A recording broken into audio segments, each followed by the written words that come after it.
नमस्कार,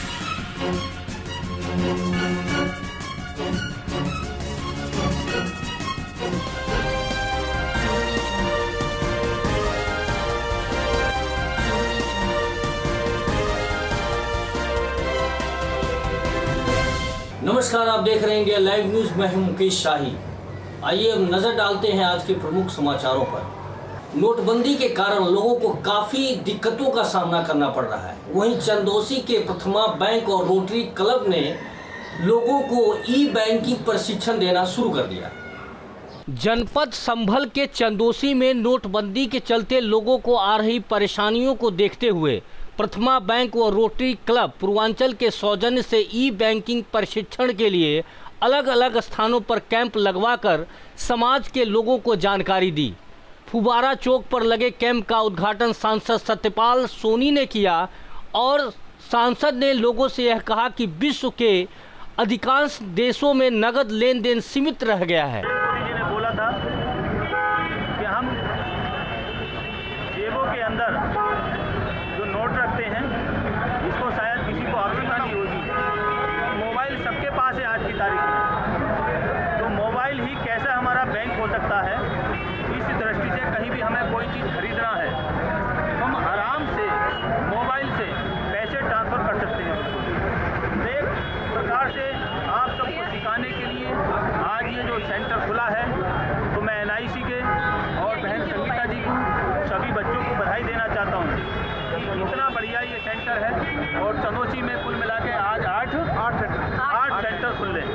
तो सभी की सुविधा की दृष्टि से कुछ लोग विपक्ष वाले आरोप लगाते थे कि साहब कुछ लोग तो जानते ही नहीं हैं, कैसे इसको जो मनी ट्रांसफ़र कर लेंगे, कैसे इसको ट्रांजेक्शन कर लेंगे, तो पैसे की आवश्यकता जेब में रखने की बहुत ज़रूरी पड़ेगी। तो आप ये महसूस कर सकते हैं कितनी जल्दी कल प्रधानमंत्री ने रैली में बोला है और आज से हमारी चंदौसी संभल लोकसभा में चंदौसी में ये सेंटर खुल गए हैं और सब लोगों को सिखाने के लिए किसी को भी कोई प्रॉब्लम है, मोबाइल चलाना नहीं आ रहा है तो आराम से सीख सकते हैं। इसका कोई चार्ज नहीं है, निःशुल्क आपको सिखाएंगे और गांव-गांव भी जाएंगे। ये नहीं है कि चंदौसी नगर में ही सिखाएंगे, गांव-गांव भी जाकर सबको सिखाएंगे। जिसको भी प्रॉब्लम है कि हम कैसे इसको चालू करें, कैसे ऑपरेट करें। आपके सामने बच्चों ने बताया कि 2000 रुपये तक हम प्रत्येक महीने हम किसी भी कोई भी सामान कहीं से भी खरीद सकते हैं, मोबाइल से हम ट्रांसफर करते हैं। हमें चाहे 100 रुपये का सामान खरीद रहे हैं, हम 500 रुपये का सामान खरीद रहे हैं या 2000 रुपये का खरीद रहे हैं, तो आप सबको सुविधा होगी। और मैं समझता हूँ एक इसमें बहुत बड़ी भी राहत है। जैसे गांव में लोग बहुत सारे जेब में पैसे लेकर चलते हैं, बाहर जाते हैं, बहुत सारे जेब में पैसे लगते हैं। कहीं आपने सुना भी होगा ट्रेनों में चलते हैं, सफ़र कर रहे हैं तो ट्रेनों में लोग जो पैसे चुरा लेते हैं या जेब कट जाती है, तो इससे भी बहुत बड़ी सुविधा मिलेगी। कल हमारे प्रधानमंत्री ने 2 चीज़ें और बहुत बढ़िया बोली, आप सबको शायद स्मरण होगी, मैं पुनः स्मरण करा रहा हूँ। उन्होंने कहा कि जो काला धन वालों ने, जो हमने आग्रह किया था पिछले दिनों 1 वर्ष के बाद में, कि सब लोग प्रधानमंत्री जनधन खाता खोलें, बोला था प्रधानमंत्री जनधन खाता खोलें। जिन गरीबों का अभी तक बैंक में खाता नहीं है वह सब लोग प्रधानमंत्री जनधन खाता, और वो भी 0 बैलेंस पे खाता खुलना था, सब लोगों ने खुलवाया।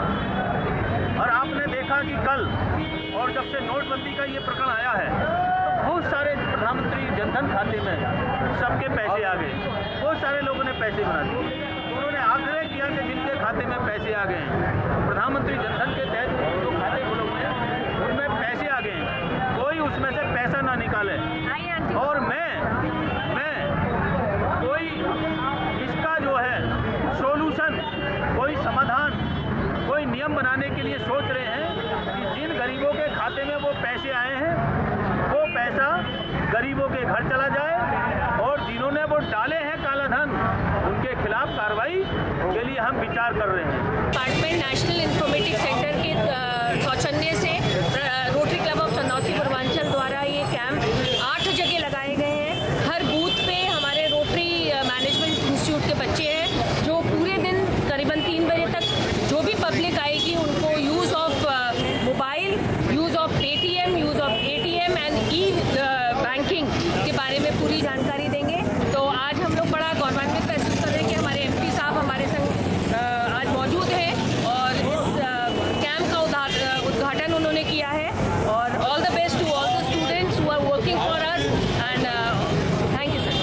लेकिन भारत में सबसे अधिक लेन देन नगद होता है, जो कि भ्रष्टाचार को पैदा करता है।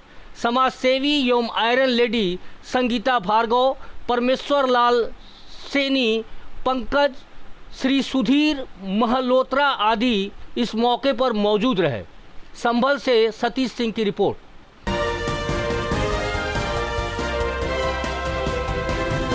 नोटबंदी के कारण लोगों को काफी दिक्कतों का सामना करना पड़ रहा है।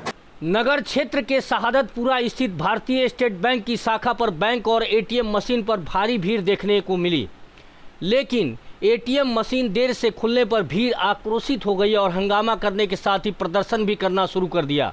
आनन फानन में भीड़ को आक्रोशित देखकर एटीएम मशीन में कैश डालने की व्यवस्था की गई, जिसके बाद लाइन में कतारबद्ध तरीके से लोग लाइनों में लगकर अपनी बारी का इंतजार करते नजर आए। लेकिन भीड़ ने लाइन में लगने के बाद भी रुपए नहीं मिलने पर चक्का जाम कर प्रदर्शन करने की चेतावनी भी दी। नहीं मिला, पैसा आया हुआ है, मैनेजर जो है रख के इधर उधर नेताओं को बांट रहा है और पैसा रहते हुए जनता परेशान हो रही है। सुबह 4 बजे वोट पे लाइन लगाई हुई है।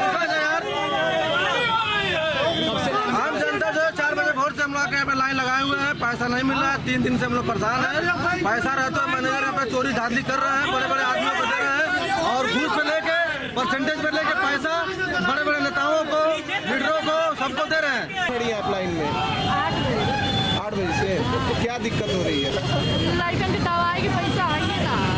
अच्छा, दवाई के लिए पैसे नहीं है तो 4 दिन से परेशान है बच्चे को। साथ ही आरोप लगाया कि बैंक कर्मी सफेद पोस्ट नेताओं, ठेकेदारों, बड़े कारोबारियों को कमीशन लेकर फायदा देने का काम कर रही है। मऊ से सुशील सिंह की रिपोर्ट।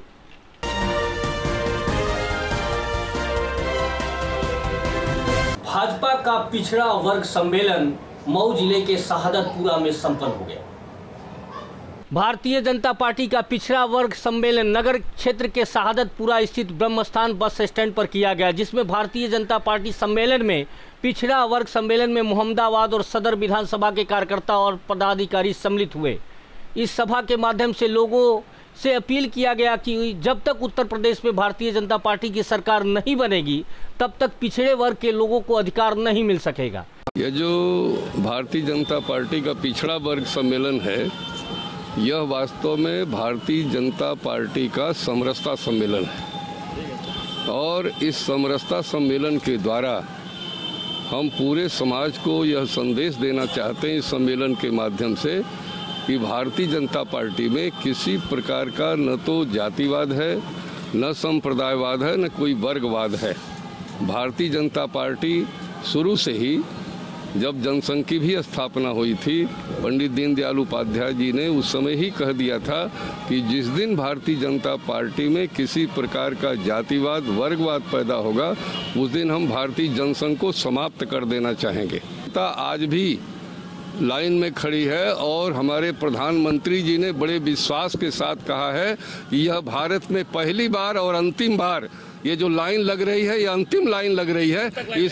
इसके बाद उन्होंने 50 दिन का आप लिए समय मांगा था और आप लाइन में खड़े हुए व्यक्तियों से पूछ लें कि उसमें से एक व्यक्ति यह नहीं कह रहा है कि हमको किसी प्रकार की परेशानी है। वो एक मिनट वह चक्का जाम, वो कहीं कहीं इस प्रकार की घटनाएं हो जा रही हैं और लेकिन वह जो व्यक्ति, अंतिम व्यक्ति जो लाइन में खड़ा है, वो कहीं न तो असंतुष्ट है और न किसी प्रकार से अप्रसन्न। वो कह रहा है कि ये नोटबंदी जो हो रही है यह बराबर होनी चाहिए। घटनाएं हुई हैं, लोग लाइन में खड़े हुए हैं, हार्ट अटैक हुआ है, वो उसी लाइन में मरे भी हैं, उनके प्रति हम सब लोगों की सद्भावना है।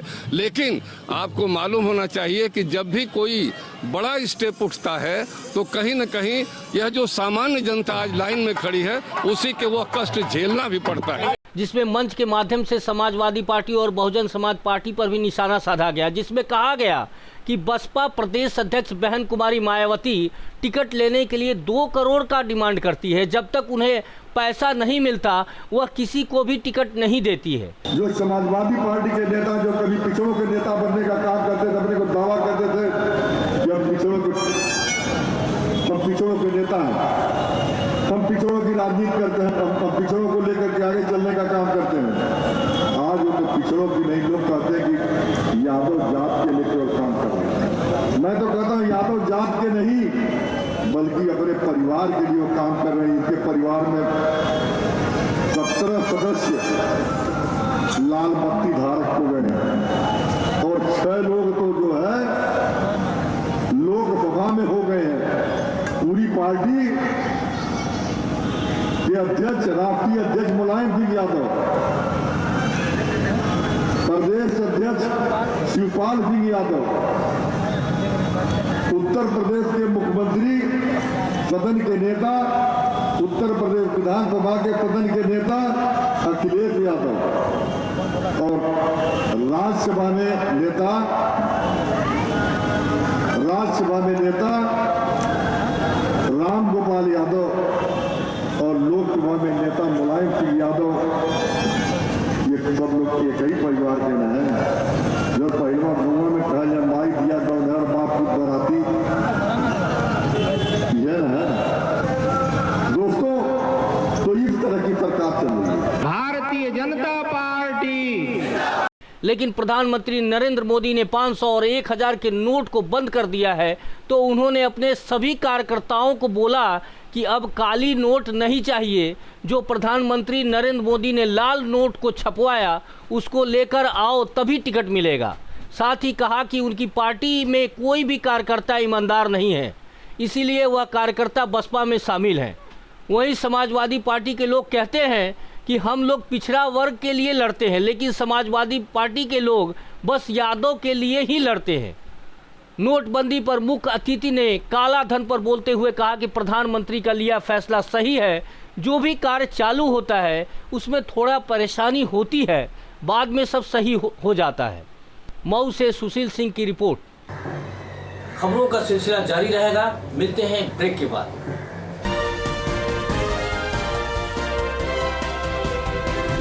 मनुष्य के स्पंज समान फेफड़े हवा सोखने के लिए बने हैं, लेकिन कुछ लोग फेफड़ों को बीड़ी सिगरेट का धुआं सोखने के लिए इस्तेमाल करते हैं।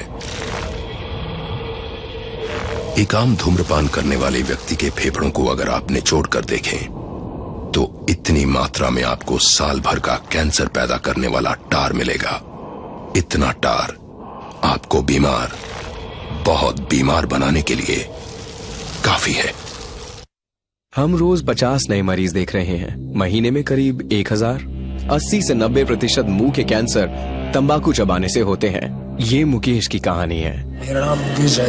मैंने सिर्फ 1 साल गुटखा चबाया, अब मुझे कैंसर हुआ है, मेरा ऑपरेशन वाला है।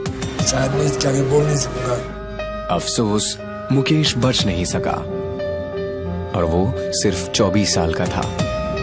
खैनी, पान, गुटखा, पान मसाला सब जानलेवा हैं।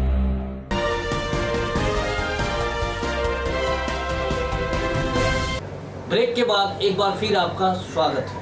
वहीं उत्तर प्रदेश के पंचायती राज मंत्री ने यह आरोप लगाया है कि जो धन पकड़े जा रहे हैं वह काला धन नहीं बल्कि संचित धन है। प्रदेश के पंचायती राज मंत्री राम गोविंद चौधरी ने दावा किया कि लाखों करोड़ों रुपए जो पकड़े जा रहे हैं वो काला धन नहीं बल्कि आम आदमी का संचित धन है।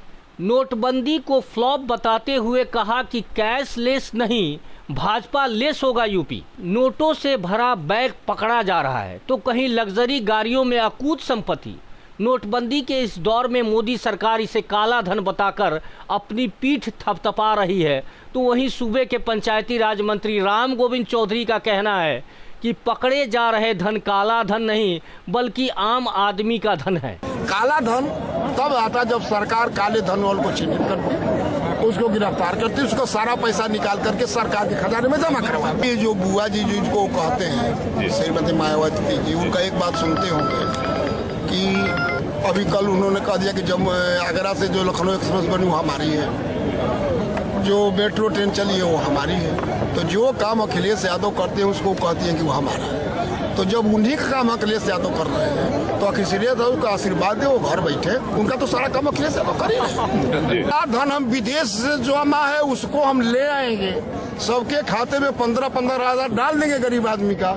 आप विदेश से तो ले नहीं आए, देश के लोगों को बिल्कुल फजीयत में आपने डाल दिया। किस आएगी 402 सीट में, अब कितना सीट भाजपा को आएगी गिनते नहीं बनेगा। मतलब यही होगा, भाजपा ले इंडिया। हमारी बात वहाँ पे कहते रहे। नमस्कार। उन्होंने कहा कि मोदी देश से काला धन तो नहीं निकाल पाए, लेकिन देश के गरीबों का पैसा अपने पास जरूर रख लिया। राम गोविंद चौधरी ने कहा कि नोटबंदी का फैसला भारतीय जनता पार्टी के लिए फ्लॉप सिद्ध हो रहा है। काला धन के नाम पर आम आदमी परेशान हो रहा है। ऐसे में आने वाले चुनाव में कैशलेस नहीं बल्कि भाजपा लेस होगा उत्तर प्रदेश। बलिया से अखिलेश यादव की रिपोर्ट। फिलहाल समाचारों में इतना ही, फिर मिलेंगे अपनी नई खबरों के साथ। नमस्कार। लेकिन चलते चलते एक गुजारिश, विनती, अनुरोध, अगर आपके पास कोई समस्या है या फिर कोई घटना घटित हुई है तो स्क्रीन पर दिखाए जा रहे नंबरों पे आप हमें सीधे संपर्क कर सकते हैं। आप हमें ईमेल भी कर सकते हैं। हमारा ईमेल आईडी indialivenewschannel@gmail.com। आप हमारे वेबसाइट पे भी लॉगिन कर सकते हैं www.indialivenews.co.in। नमस्कार।